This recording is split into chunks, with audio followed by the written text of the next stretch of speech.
You had the honor, I guess, of serving under possibly one of the greatest coaches that has taught the game, that has been involved in hockey, and is a name synonymous with history of hockey and history of the Maple Leafs, Punch Imlach. For sure. What kind of memories do you have of Coach Imlach, and what did he mean to you as a coach?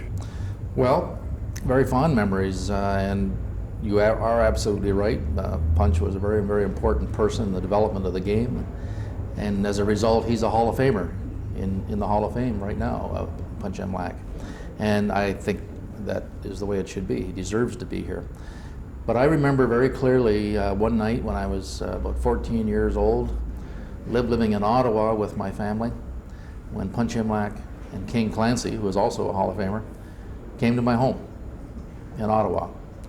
And that was, a meeting had been set up for them to come and meet my family and talk about me coming to Toronto the following season to start playing for the Toronto Marlboros. So I remember it very, very clearly, and like it was just a few weeks ago. It was many, many years ago though, Jesse, I'm sorry to say.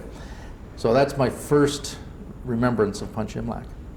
So I come to Toronto, play with the Marlies, and of course I'm watching the Leafs closely. They practiced just before us at the Gardens every Saturday morning, so I watched them faithfully, and of course Punch was out there running the team, and that's when the dream starts that maybe one day I'll be out on that ice with Punch.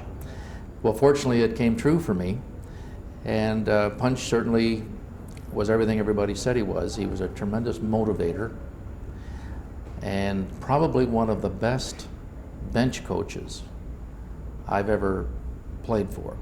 By that I mean he was always on top of the game. He was always seemed to be a step ahead of the other coach. Very seldom, if ever, got out-coached. And that's where I think his strength was. Punch was not the greatest practice coach.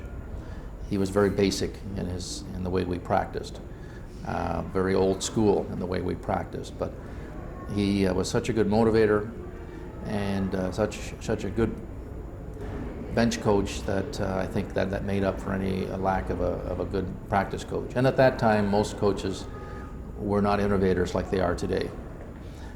They didn't use videotape. They didn't, a lot of things like that were not being used. So your Punch Imlach, your Toe Blakes, all of those coaches were basically out of the same mold when they ran a practice.